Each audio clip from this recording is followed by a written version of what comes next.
안녕하세요. DJ 서영입니다. 오늘의 사연 시작해 보겠습니다. 안녕하세요. 저는 경기도에서 작은 미용실을 운영하고 있는 30대 후반 여자입니다. 저는 오늘 제가 겪은 황당한 사건에 대해 이야기해 보려고 해요.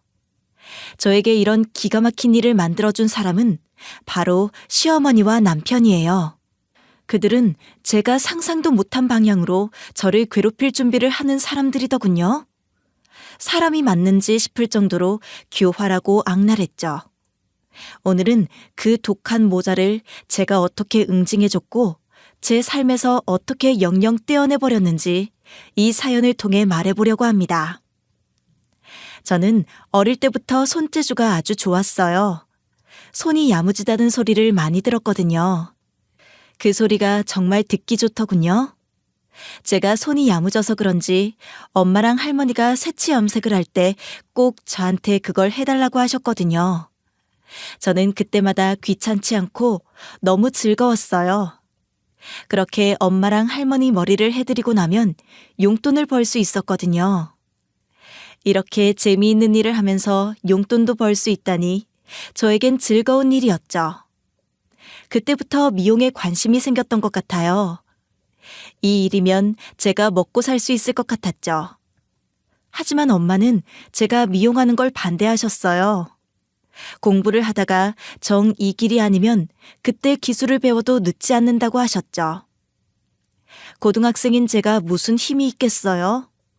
미용을 배우려면 우선 돈이 있어야 하는데 저는 그만한 돈이 없었거든요.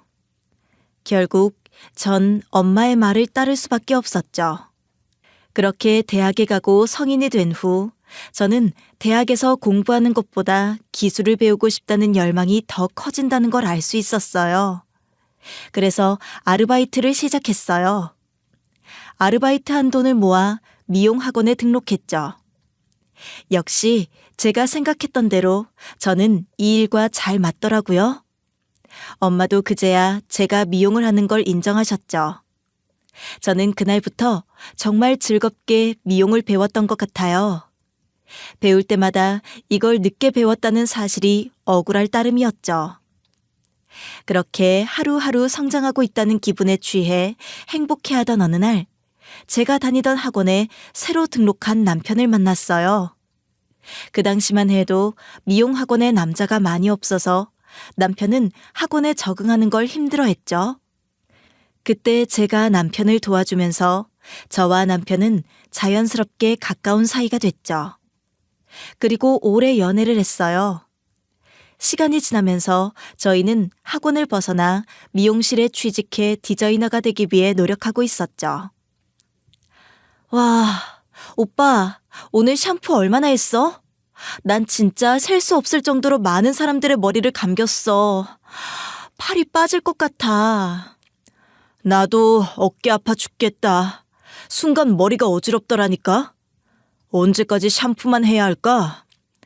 그러니까 우리는 언제 디자이너 돼서 언제 손님 받을 수 있을까?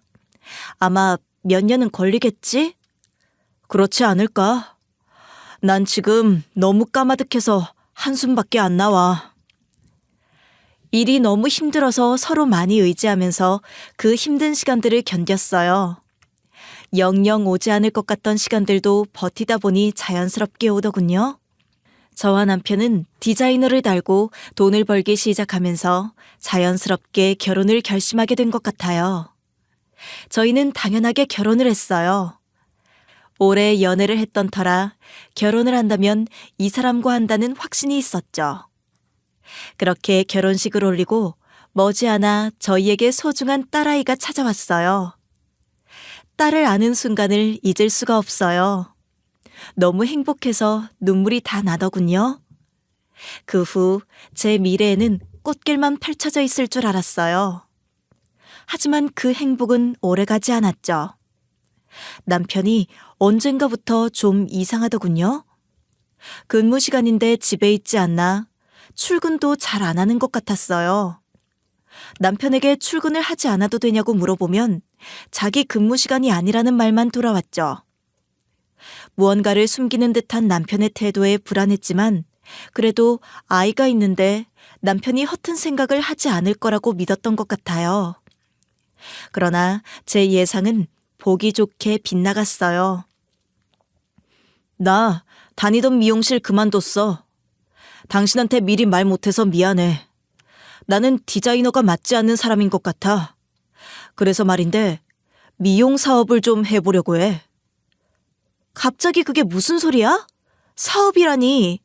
언제부터 그런 생각을 하고 있던 거야? 오래전부터 생각하고 있었어. 디자이너는 영 내 성격에 맞지 않더라고. 그래서 친한 형이랑 사업에 대해서 많이 이야기했거든? 사업이면 불안정한 거 아니야? 우리 딸 아직 어린데 앞으로 어떡하려고 그래?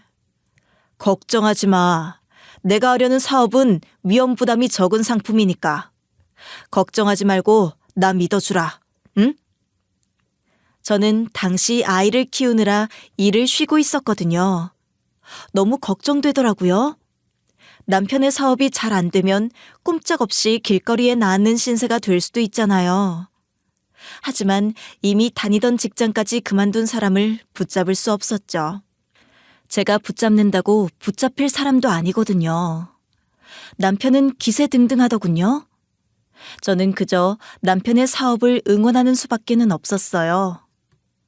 남편은 며칠이 지나지 않아 저에게도 이 사업에 돈을 투자하라고 하더군요. 저는 별다른 방법이 없었어요. 당시 제가 일을 하는 것도 아니었으니 남편을 믿을 수밖에 없었죠. 그래서 저도 남편 사업에 모든 돈을 투자했죠. 하지만 몇 년이 지나지 않아 남편은 사업을 쫄딱 말아먹었어요. 하루하루가 지옥이었어요. 빚을 갚으라는 전화가 하루에도 몇 번씩 걸려왔죠. 남편은 밖으로 나갈 생각을 하지 않더군요. 집안에서 술만 마셨어요. 제가 아무리 애원해도 남편은 말을 듣지 않았죠. 당시 살았던 집도 비워줘야 했기에 당장 갈 곳도 없었어요. 저는 이 와중에도 돈을 벌겠다고 친정에 아이를 맡기고 하루 종일 일을 했죠. 보다 못한 친정엄마가 저에게 돈을 주더군요. 우선 이 돈으로 집부터 구해라. 많은 돈은 아니야. 그래도 아이랑 김서방이랑 너희 세 식구 살 수 있는 집은 구할 수 있을 거다. 엄마가 무슨 돈이 있다고 이렇게 큰 돈을 나한테 줘. 엄마, 나 이 돈 못 받아. 잔말 말고 받아. 네 딸 윤서 생각 안 해? 내가 윤서만 생각하면 마음이 아파 잠을 잘 수가 없다. 김서방은 아직도 집에 있어? 얼른 일어나서 무슨 일이든지 해서 돈부터 갚아야 할 거 아니야. 엄마, 마음 아프게 해서 미안해. 내가 얼른 돈 많이 벌어서 엄마가 이런 걱정 안 하면서 살게 노력할게. 응? 저는 메일을 눈물로 보냈어요. 엄마 생각을 하면 한없이 미안하고 죄송했죠. 엄마는 단호하게 통장을 넘겨주셨지만 저는 차마 이 돈으로 집을 구할 수 없었어요. 미래를 생각하면 이 돈으로 가게를 차려서 돈을 버는 게 더 현명해 보였죠. 미용실에 들어가 디자이너로 일하면서 버는 돈엔 한계가 있었어요. 저는 아이가 더 크기 전에 얼른 이 상황이 나아졌으면 했죠. 그래서 저희 가족은 시댁으로 들어가게 됐어요. 친정엄마가 준 돈으로 작은 미용실을 차렸죠. 남편이 직업도 없고 저도 아이를 키우느라 일을 쉬었기 때문에 돈을 벌기 위해선 이 방법이 가장 좋은 방법일 거라고 확신했죠. 시댁엔 시어머니와 아주버님이 함께 살고 있었어요. 시아버지는 병으로 일찍 돌아가셨다고 하더라고요. 그리고 아주버님은 당시 30살이었는데 노량진에서 공무원 준비를 하다가 시험에 계속 낙방하고 취업을 준비 중이라고 하더군요. 저는 그렇게 시댁으로 들어와 밤낮 없이 열심히 일했어요. 아침 일찍 가게 문을 열고 늦은 저녁까지 일했죠. 손님을 정말 많이 받았어요. 어떤 날은 팔이 올라가지 않았죠. 하지만 멈출 수가 없었어요. 하루빨리 시댁에서 나와 분가를 하고 싶었거든요. 하루 종일 손님의 머리를 만지다 보니 10년이 훌쩍 흘러있더군요. 그 사이 저는 동네에서 꽤 유명한 미용실을 운영하는 사람이 되어 있었죠. 10년을 한자리에서 버티면서 많은 단골이 생겼어요. 저는 드디어 10년 만에 분가를 할 수 있을 정도로 돈을 모았어요. 정말 악착같이 돈을 모았죠. 남편은 사업에 실패한 후 미용 관련 제품을 만드는 작은 회사에 취직했어요. 하지만 회사가 아주 작은 회사라 돈은 제가 남편보다 훨씬 잘 벌었죠. 빚을 갚고 나면 그 돈마저 적금하기 힘들었지만 그래도 돈을 모으는 걸 포기할 수 없었어요. 항상 돈을 모으는 것도 저 혼자였죠. 남편에게 돈을 모아야 한다고 하면 남편은 내 월급에 무슨 적금이냐며 화를 내곤 했어요.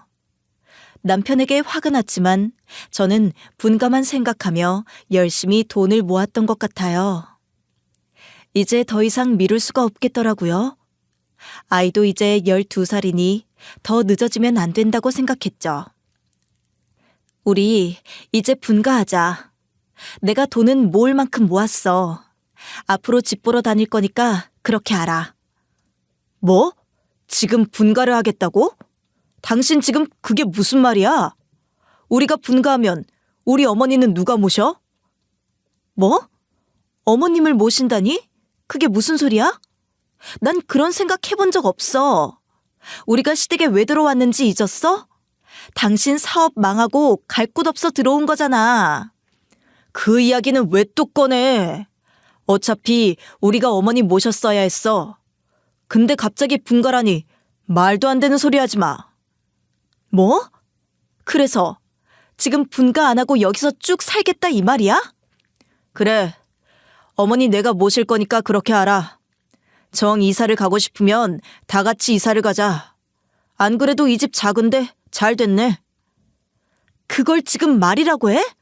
내가 뭐 때문에 이렇게 미친 듯이 열심히 일했는데. 우리 가족 분가하려고 지금껏 열심히 일한 거야. 우리 딸 벌써 12살이야. 더 늦으면 안 된다고. 아, 몰라. 난 분가할 생각 없으니까 당신 알아서 해. 난 분명히 분가 안 한다고 말했다. 저는 그 자리에서 얼어붙고 말았어요. 남편이 이렇게 나올 줄 몰랐거든요. 남편의 뻔뻔한 말에 저는 말문을 잃었어요. 남편이 그렇게 말하면 저도 할 말이 많았어요. 남편의 사업 실패로 돈을 다 날려서 시댁에 들어온 거였고 저는 여기 살면서 어머님에게 꼬박꼬박 생활비도 냈거든요. 심지어 몇 년 전부터 시어머니가 생활비를 더 많이 요구해서 외려 밖에 나가 사는 것보다 시어머니에게 생활비로 내는 돈이 더 많을 지경이었죠. 더 이상 이 집에서 못 나갈 이유는 없었어요. 하지만 남편이 절대 안 나간다고 버티더군요. 저는 그날부터 허구한 날 남편과 다투게 됐어요. 남편이 무심한 건 알았지만 이 정도로 무심할지 몰랐어요. 저를 조금이라도 생각해 준다면 단번에 분가를 안 하겠다는 말은 못했을 거예요. 당신은 당신밖에 생각 안 해? 나는 매일 밤 늦게까지 일하면서 아이도 돌보고 시어머니랑 아주버님 눈치 보면서 살고 있어. 당신은 내 생각 하나도 안 해? 어떻게 이럴 수 있어? 아들이 어머니 모시고 사는 게 당연하지. 뭐 새삼스럽게 이 난리야. 난 여기 들어올 때부터 애초에 분가할 생각이 없었어. 뭐? 당신 나한테 안 미안해? 당신이 사업한다고 돈 다 날려서 여기 들어와 산 게 10년이야. 나는 주말도 없이 10년 동안 일만 했다고. 분가 이야기는 더 이상 안 하기로 했잖아. 이미 이전에 끝난 거 아니었어? 난 여기서 나갈 생각이 없다니까. 그래. 근데 어쩌지? 난 여기서 더는 살 생각이 없는데? 돈도 다 내가 모았으니까 난 나갈 거야. 뭐? 당신 계속 이럴 거야? 당신이 어린애야? 안 나간다는데 왜 이렇게 징징거려? 징징거린다고? 어린애 같은 건 당신이지. 내가 분가하겠다고 당신이랑 어머님한테 돈을 달라고 했어? 내가 내 돈 모아서 나가겠다는데 그게 잘못이야? 난 우리 딸이랑 분가할 테니까 그렇게 알아. 이런 말싸움이 며칠간 이어졌어요. 하지만 전 물러날 생각이 없었죠. 남편의 행동을 보니 이번 기회가 아니면 다음에는 더 나가기 힘들 것 같더라고요. 저는 남편에게 져줄 생각이 없었죠. 그랬더니 남편은 이번엔 시어머니를 끌어들이더군요. 제가 퇴근을 하고 집에 돌아오니 시어머니가 거실 한가운데에 앉아 절 쏘아보고 있더라고요. 저는 직감적으로 남편이 모든 사실을 시어머니에게 말했다는 걸 알았죠. 너 무섭더라. 지금껏 호시탐탐 분가하려고 기회를 노리고 있었던 거냐? 너 이럴 수는 없어. 어머님, 저 할 만큼 했다고 생각해요. 일하느라 바빠서 그렇지 어머님이 원하시는 며느리 노릇 다 하면서 살았어요. 저는 이번에 꼭 분가해야겠어요. 뭐? 네 딸 내가 키웠어. 너 지금 경우 없이 이게 뭐 하는 짓이야?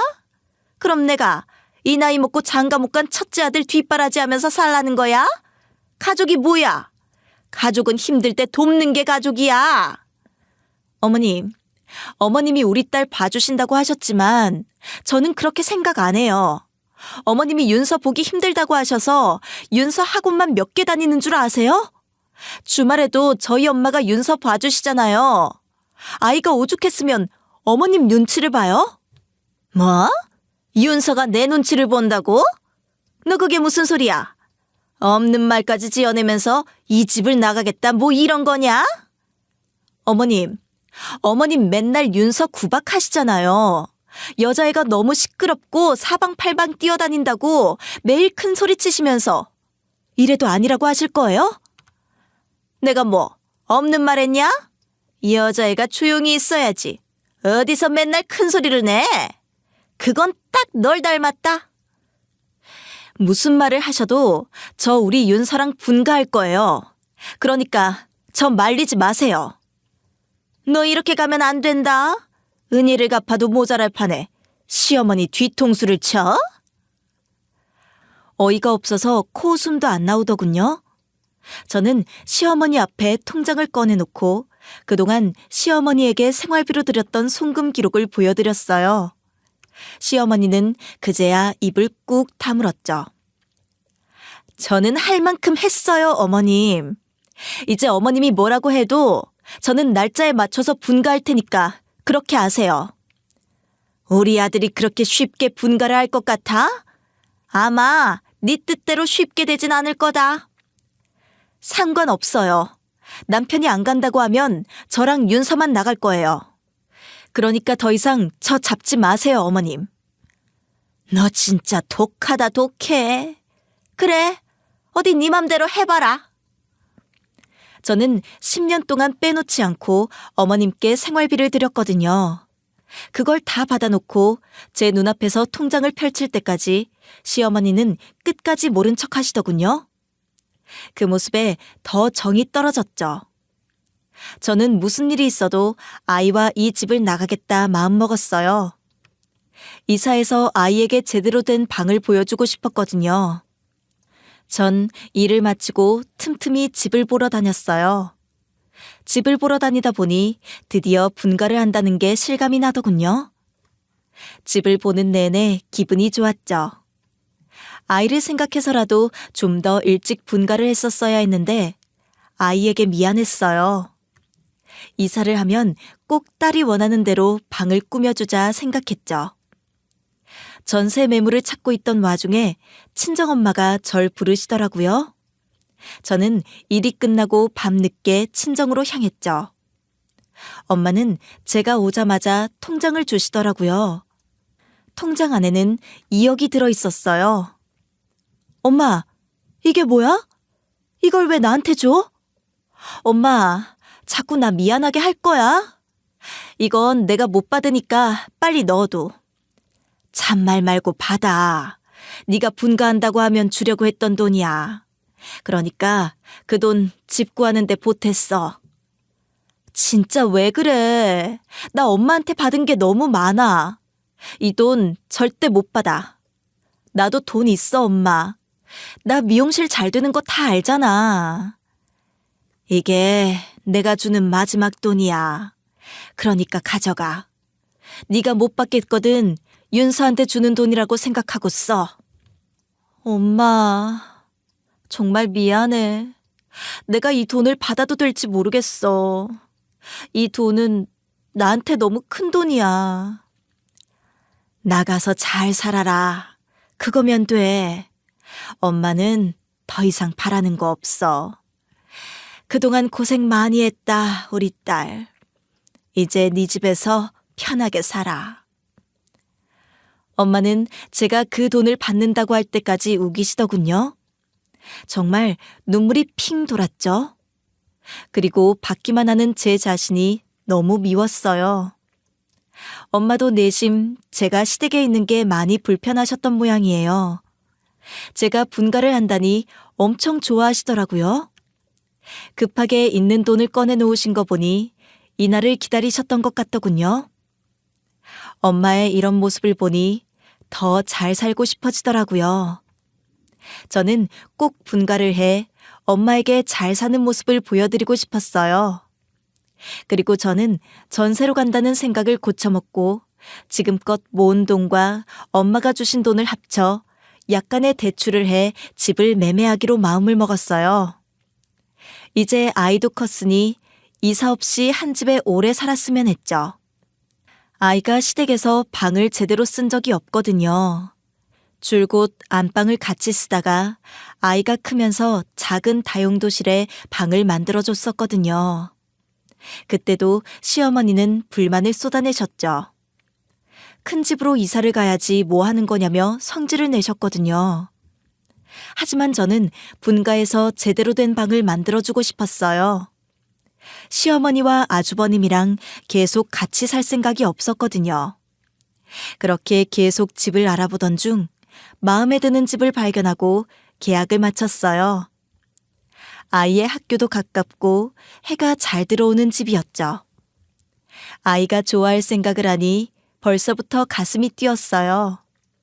이사를 마치면 엄마도 초대하고 싶었죠. 신혼 때 남편이 사업으로 돈을 다 날리고 10년간 시댁에 있었으니 엄마를 한 번도 저희 집에 초대한 적이 없었거든요. 그 소박한 꿈을 그게 뭐라고 10년을 품고 살았어요. 계약서를 손에 들고 걷는데 울컥하더라고요. 정말 이 모든 게 꿈처럼 느껴졌죠. 웃기게도 정말 그 순간 힘들었던 일들이 머릿속을 스쳐 지나가더군요. 이 순간은 정말 모든 게 다 괜찮아졌어요. 그동안 힘들었던 게 이렇게 좋은 순간을 맞이하기 위해서였구나라는 생각까지 들었죠. 너무 기뻤어요. 이사하기만을 손꼽아 기다렸죠. 이사 준비는 순조롭게 진행됐어요. 남편이 불만이 많았지만 제가 확고하게 밀어붙이니 남편도 제 의견을 따르는 듯했죠. 아무리 그래도 그렇지 남편도 없이 집을 마음대로 계약해? 당신 정말 멋대로구나. 난 당신이 안 나가는 줄 알았지. 당신 시댁에 있겠다고 했잖아. 우리랑 같이 안 나가는 거 아니었어? 뭐? 당신 지금 나랑 장난해? 나 윤서 아빠야. 내가 왜 우리 딸이랑 떨어져서 지내? 그래 그럼 마음대로 해. 난 당신이 안 나간다고 하면 우리 둘만 나갈 작정이었어. 당신 진짜 독하다. 어떻게 이렇게까지 할 수 있냐? 난 당신을 다시 봤다. 그건 내가 하고 싶은 말이야. 난 당신이 이렇게 뻔뻔한 사람인 줄 몰랐어. 나도 이번 기회에 느끼는 게 아주 많아. 저는 분가 문제로 남편과 사이가 많이 안 좋아졌어요.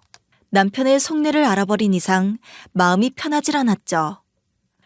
분가를 한다고 해도 또 언제 남편이 무리한 요구를 할지 모르는 긴장이 되더군요. 하지만 그렇다고 해서 겁이 나는 건 아니었어요. 저는 이 집을 나가는 순간 철저히 시댁과 거리를 두겠다 마음먹었죠. 10년을 함께 살았는데 시댁 식구들은 저에게 가족 같지 않았어요. 아무래도 시어머니가 저를 많이 홀대한 탓에 그런 것 같아요. 그땐 몰랐는데 지나고 보니 마음이 아프더군요. 어쩔 수 없이 시댁에서 지낼 수밖에 없는 상황이라 억누르고 살았지만 이제 그러고 싶지 않았어요.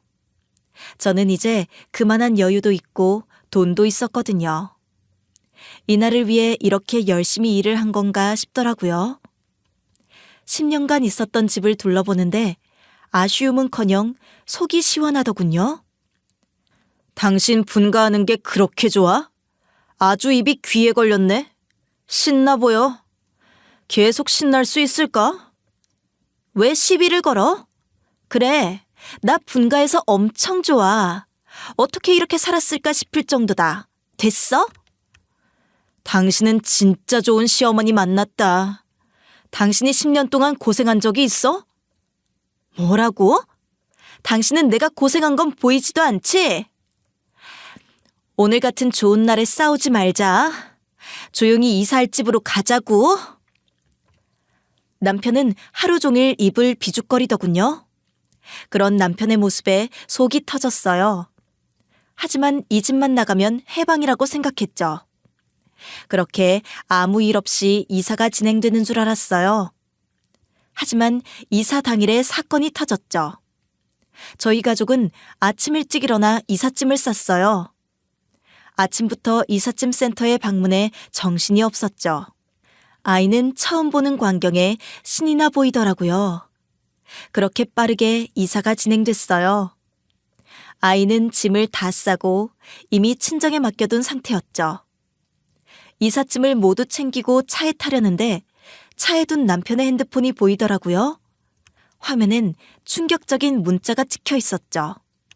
저는 두 눈을 의심할 수밖에 없었어요. 며느리녀는 절대 모르게 조용히 옮겨놔야 한다. 잘 숨겨. 알았지? 저는 시어머니가 남편에게 보낸 문자에 온몸이 얼어붙었어요. 쎄한 느낌이 들더군요. 시어머니의 문자를 가만히 바라보다 저는 급하게 이삿짐 차를 멈춰 세웠어요. 남편의 얼굴은 이미 하얗게 질린 상태였죠. 내 핸드폰 줘. 왜 마음대로 내 핸드폰 문자를 훔쳐보고 그래. 얼른 내놔. 어서. 이게 무슨 소리야? 뭘 숨겨놔야 한다는 거야? 당신, 나한테 뭐 숨기는 거 있지? 그런 거 없어. 내가 당신한테 뭘 숨겼다고 그래? 됐으니까 빨리 차나 출발시켜. 피곤해. 아니야. 난 확인해봐야겠어. 이게 무슨 문자인지. 당신, 나한테 정말 할 말 없어? 그럼 내가 무슨 잘못을 했다고 당신한테 이런 소리를 들어야 하는 건데? 남편의 행동이 이상했어요. 뭔가 숨기는 것이 있는 게 분명했죠. 그리고 더군다나 시어머니의 그 문자. 대놓고 이상한 냄새가 풍겼어요. 저는 차에서 이삿짐 센터 사장님에게 양해를 구하고 성큼성큼 짐칸으로 걸음을 옮겼어요. 남편은 그제야 놀란 듯 저를 따라 나왔죠. 지금 이게 뭐 하는 짓이야? 빨리 가자고. 이사 늦어지면 피곤해. 나 배고파 죽겠다니까. 내가 당신이랑 산 세월이 10년이야. 당신 거짓말하는 것도 모를까 봐? 아니 빨리 가야 한다니까. 왜 짐을 헤집는 건데? 여보, 그만하고 내려와. 놔. 그렇게 당당하면 당신이 이럴 필요 없잖아? 난 당신 행동이 더 수상해 보이는데? 저는 짐칸의 문을 열고 짐을 헤집었어요. 익숙한 물건들을 헤집다가 머지않아 이상한 가방을 발견했죠. 분명 아까 봤을 땐 없었는데 검은색 큰 가방이 떡하니 아이 물건과 함께 자리 잡고 있더군요. 저는 직감적으로 그 가방 안에 뭔가가 있다고 생각했어요. 남편의 손길을 뿌리치고 가방 문을 힘차게 열었죠. 그곳엔 아주버님의 옷들이 마구 뒤엉켜 있었어요. 저는 말문이 막혀 멍하니 가방만 바라보고 있었어요. 기가 막혀 웃음밖에 안 나오더군요. 이제야 시어머니의 문자가 이해됐어요. 저 몰래 남편에게 이 짐가방을 숨기라고 했던 거죠. 저는 이제 더 이상 이 파렴치한 인간들과 도저히 가족이라는 이름으로 엮일 수 없다고 생각했어요. 화가 나 온몸이 떨리더라고요. 남편은 이 와중에 태연한 얼굴로 제 손에서 가방을 뺐더군요. 지금 이게 뭐 하는 짓이야? 아주버님 가방이 왜 여기 있어? 거짓말할 생각하지 말고 똑바로 말해. 안 그래도 다 말할 생각이었어. 우리 형, 우리 집에서 같이 살기로 했어. 그렇게 알고 있으라고. 뭐? 누구 마음대로 내 집에서 살아? 당신 진짜 제정신이야? 우리 집이라니. 거긴 내 집이야, 내 집. 아, 진짜 이렇게 나올 거야? 당신 집이 내 집이지. 그게 우리 집 아니야? 우리 부부인 거 잊었어? 당장 아주버님 짐 다 빼. 나 안 그러면 더 이상 못 참아. 아, 싫어.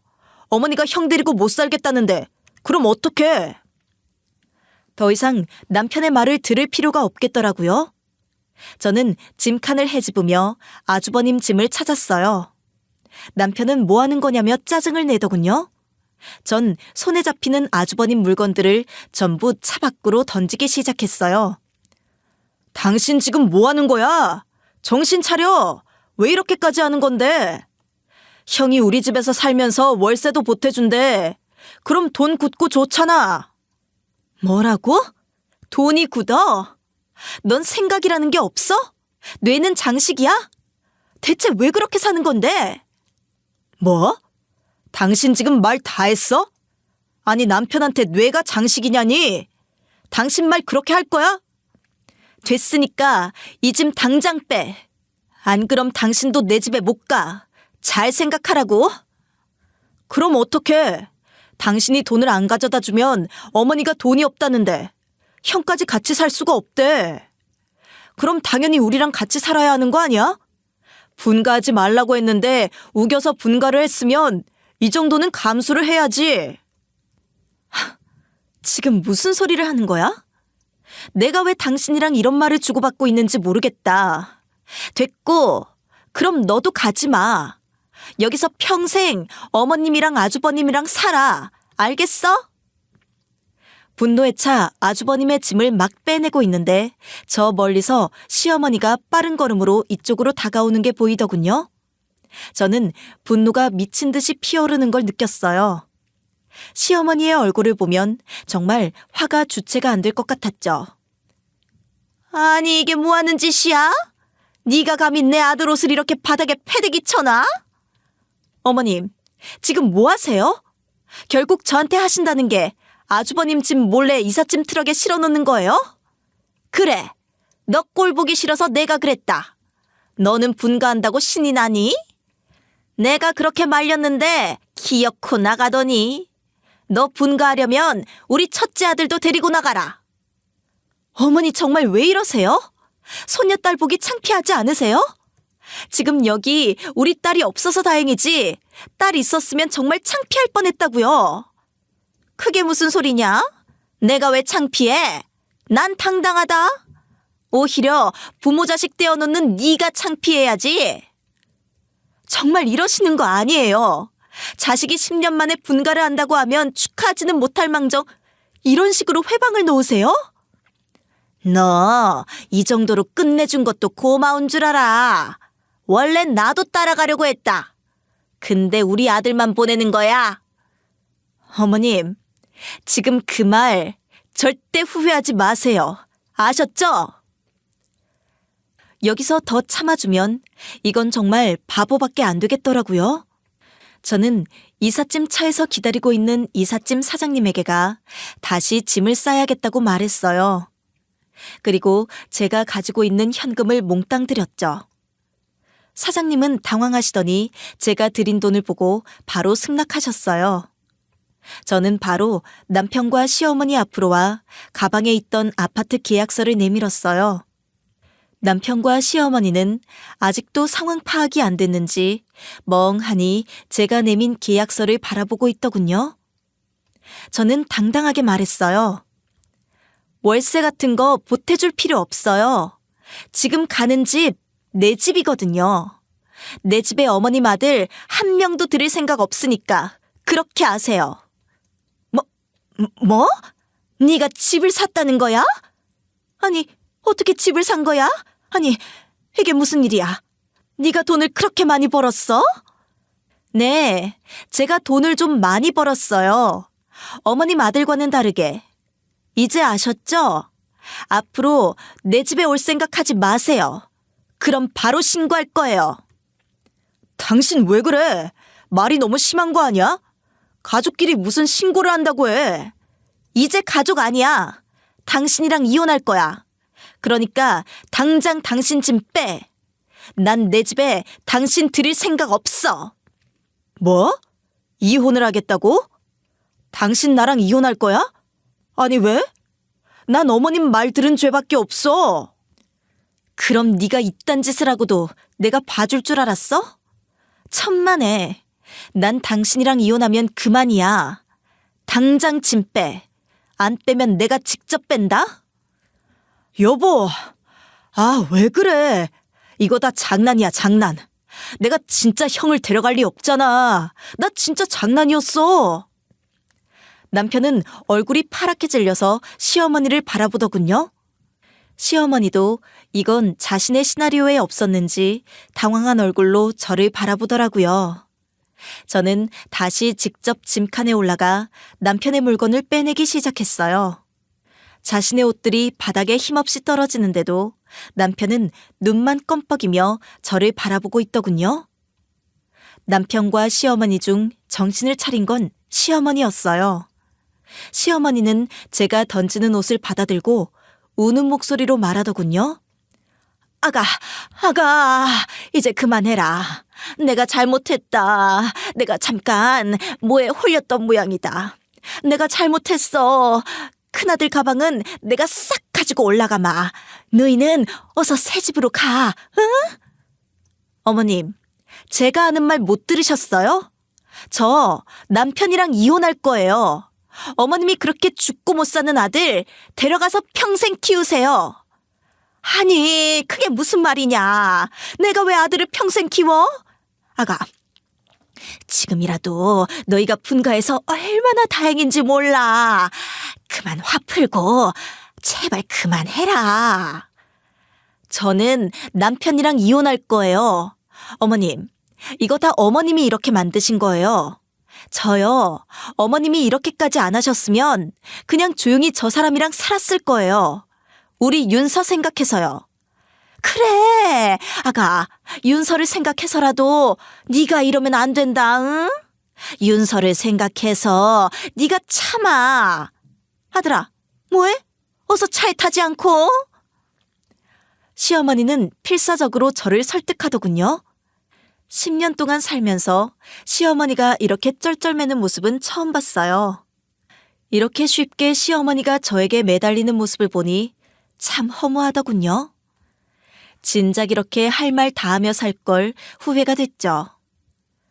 당신 차에 탈 생각하지 마. 나 당신이랑 이혼한다고 분명히 말했어. 지금까지 내가 우스웠지. 그러니까 이런 말도 안 되는 짓을 했겠지. 여보, 그런 거 아니야. 나는 우리 생활에 형이 조금 도움이 될까 싶어서 그래서 같이 살려고 했던 거야. 근데 당신이 집을 샀다면 이제 형이랑 같이 살 필요가 없잖아? 안 그래? 그걸 지금 핑계라고 대는 거야? 핑계도 참 당신답게 한다. 너무 허술해서 웃음도 안 나와. 시끄럽고 빨리 짐 빼. 여기서 밤샐 거야? 여보, 진짜 왜 그래? 나 당신이랑 헤어지면 어떻게 살라고? 우리 윤서를 생각해서라도 당신이 좀 봐줘. 아니, 윤서를 위해서라도 이혼할 거야. 우리 윤서 이런 집안에서 키우고 싶지 않아. 어머님, 어머님이 바라던 대로 남편이랑 이혼할 거니까 두 아들들이랑 행복하게 사세요. 그럼 저는 이만 가볼게요. 혹시라도 이삿짐 차에 당신 집 남아있으면 여기로 붙여줄 테니까 찾아올 생각하지 마. 알았어? 여보, 제발 이러지 마. 어머님, 좀 말려보세요. 어머님 때문에 이렇게 됐잖아요. 뭐라고 말 좀 해보시라고요. 저는 발악하는 남편을 뒤로하고 이삿짐 차에 올라탔어요. 차는 유유히 낡은 아파트 주차장을 빠져나왔죠. 남편은 아직도 자신이 처한 상황이 믿기지 않는 건지 차를 쫓아 뛰더군요. 전 남편을 무시한 채 그대로 이사갈 집으로 향했어요. 집은 제가 생각했던 대로 안락하고 따뜻한 분위기더라고요.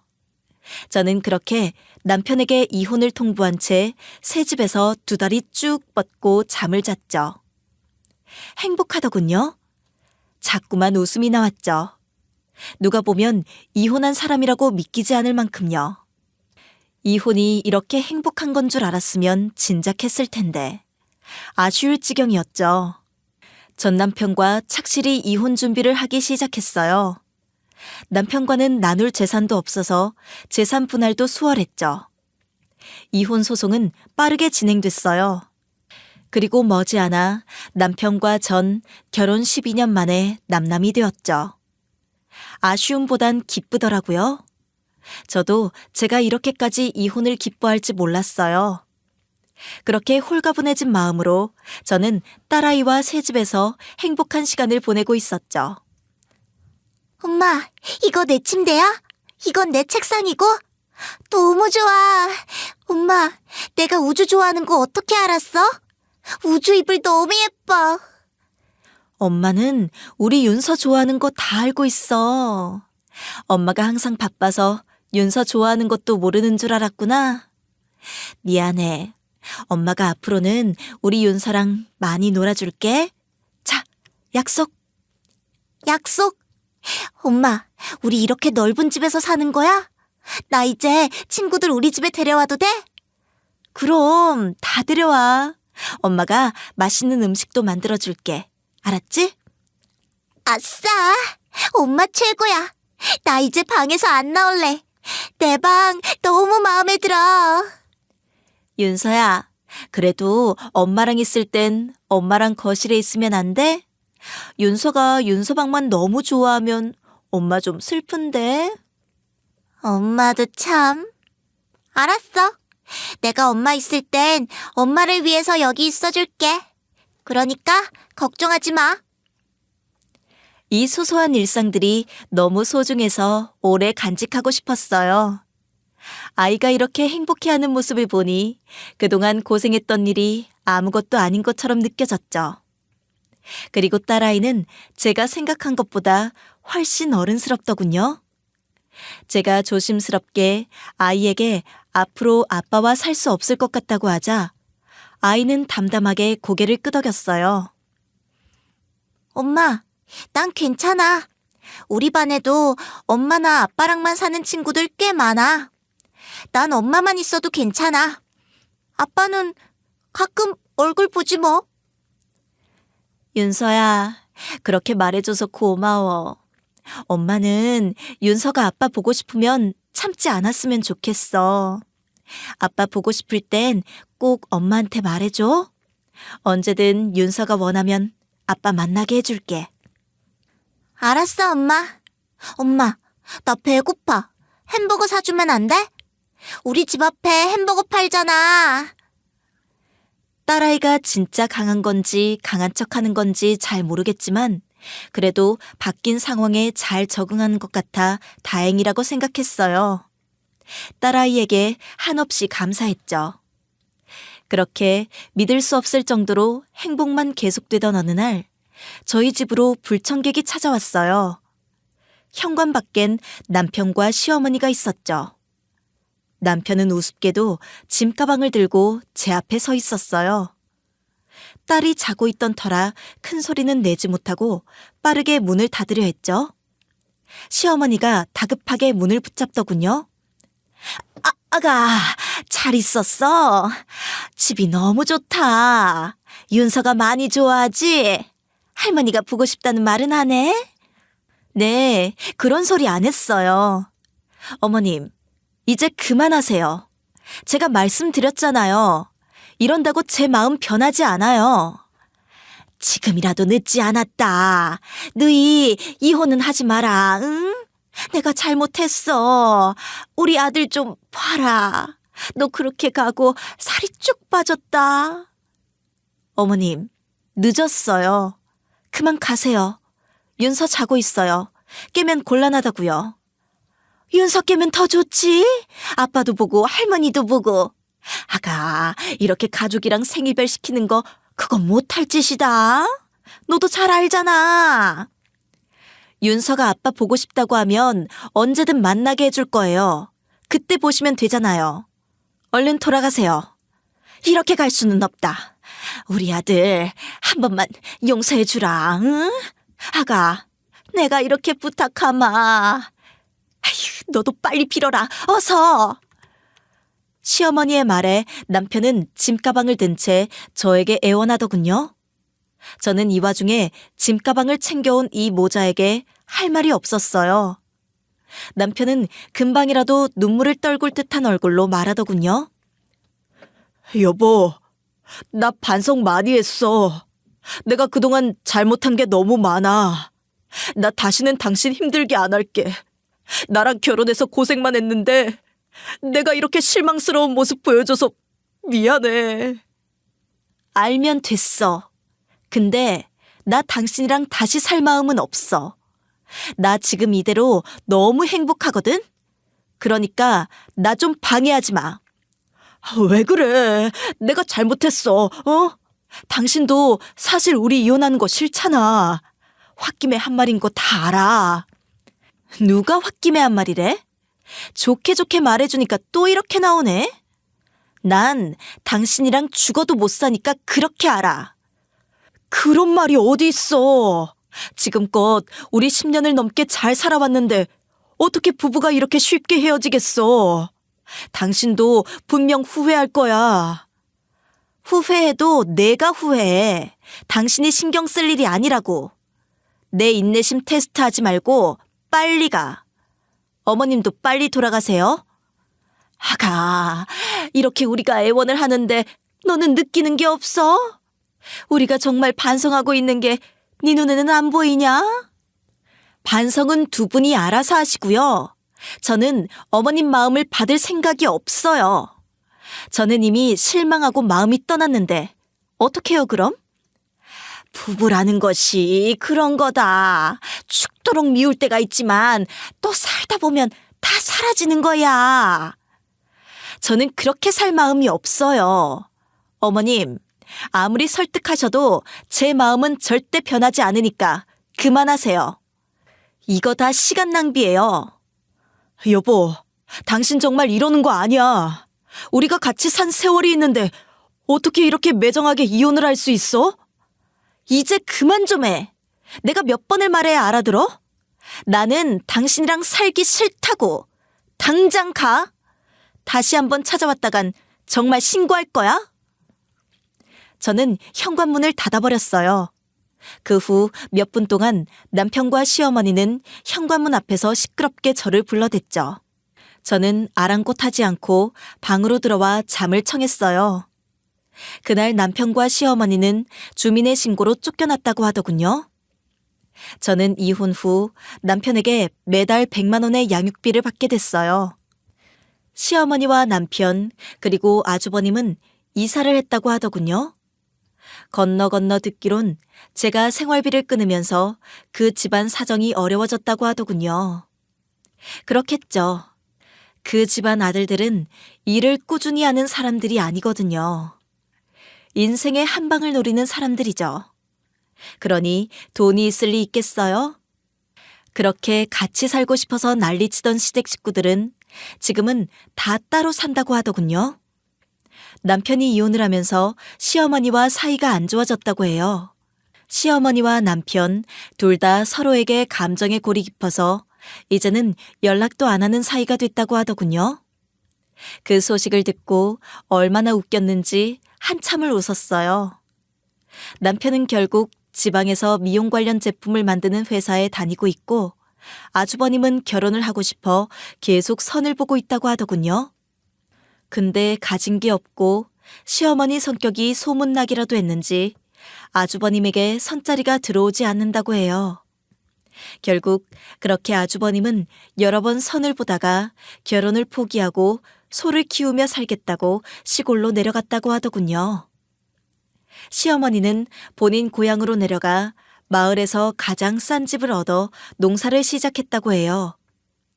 결국 평생 살 것처럼 붙어 다니던 그 가족은 모두 뿔뿔이 흩어져 살고 있더군요. 저는 집을 산 후 더 열심히 일해서 조금 남은 대출을 갚고 있어요. 장사는 여전히 그럭저럭 잘 되고 있어서 감사할 따름이죠. 휑했던 집에 어느새 온기가 가득해질 때쯤 저는 엄마를 저희 집에 초대했어요. 이 집을 사면서 가장 먼저 엄마를 초대하리라고 다짐했었거든요. 엄마는 큰 꽃다발을 들고 집들이를 오셨어요. 꽃이 얼마나 큰지 한 손으로 들기 벅찰 정도였죠. 엄마, 꽃다발을 왜 이렇게 큰 거 사왔어? 엄마 꽃 좋아했어? 이거 아까워서 어떡해? 엄마 요즘 꽃꽂이 배우잖아. 그거 하면 마음이 편안해지더라. 신기하지? 너도 하고 싶으면 한번 해봐. 무슨 일이래? 엄마가 꽃을 배운다고? 이렇게 보니까 잘 어울리는 것 같기도 하고. 그거 엄마가 특별히 넣어주려고 만들었으니까 잘 간직해. 선생님이 조금 도와주긴 했는데 거의 다 내가 한 거야. 예쁘지? 진짜? 이걸 엄마가 했다고? 너무 잘했는데? 고마워. 이거 거실에 잘 둘게. 그래, 조금 말렸다가 시들면 꽃병에 꽂아놔. 근데 너희 집에 꽃병 있어? 네가 그런 걸 사도 쓰려나? 엄마, 하나 사면 되지 뭘. 이따가 윤서 오면 같이 쇼핑 가자. 집에 없는 게 너무 많아. 그치? 거의 10년 만에 네 집을 가져볼 텐데 제대로 된 게 있겠어? 오늘 냄비는 엄마가 사줄게. 좋은 걸로 하나 골라봐. 엄마는 무슨 말만 하면 다 사준대. 나도 돈 있어요. 그러니까 오늘은 뭐 사주려고 하지 마. 알겠지? 나는 그냥 집들이 선물로 사주는 거지 뭐. 근데 집 정말 잘 샀다. 어쩜 이렇게 해가 잘 들어와? 어머, 이 식탁 뭐야? 너무 예쁘다. 이 의자는 또 어디서 샀어? 엄마, 이거 기억 안 나? 엄마가 골라준 거잖아. 이 의자도 다 엄마가 같이 골라줬어. 그래? 어쩐지 너무 센스 있게 잘 골랐다 했어. 엄마가 보는 눈이 있다, 그치? 사이즈도 어쩜 딱 맞네. 엄마는 본인이 집을 사신 것 마냥 신난 얼굴로 집을 둘러보시더군요. 그 모습이 너무 사랑스러워 보여 한참 웃음을 삼켜야 했죠. 그 해맑은 모습을 보니 마음이 아프더군요. 지금까지 엄마 속만 썩인 것 같아 미안하더라고요. 앞으로는 제가 평생 엄마에게 효도하며 살려고 해요. 저도 엄마처럼 단단하게 가족을 지키는 사람이 되고 싶어요. 가장 위태로울 때 엄마가 저를 지켜주셨던 것처럼요. 저는 이렇게 친정을 오가며 딸과 잘 살고 있어요. 딸은 이사한 후 몰라보게 밝아졌죠. 여러분, 저는 비록 우여곡절이 많았지만 지금은 제가 원하는 삶을 살고 있어요. 이 삶을 얻기까지 많은 시간이 걸렸죠. 아마 제 마음의 소리에 더 귀 기울였으면 저는 더 빠르게 행복에 가까워졌을지도 몰라요. 이 사연을 보내면서 바쁘다는 핑계로 제가 진짜 원하던 삶을 놓치고 있었던 게 아닐까 하는 생각이 들더라고요. 이 사연을 듣고 계신 여러분은 저보다 용기 있게 자신이 원하는 삶을 살길 바랄게요. 내가 진짜 원하는 게 뭔지 알고 나니 더 행복하더라고요. 그럼 제 사연을 여기서 마칩니다. 함께 해주신 여러분, 감사합니다.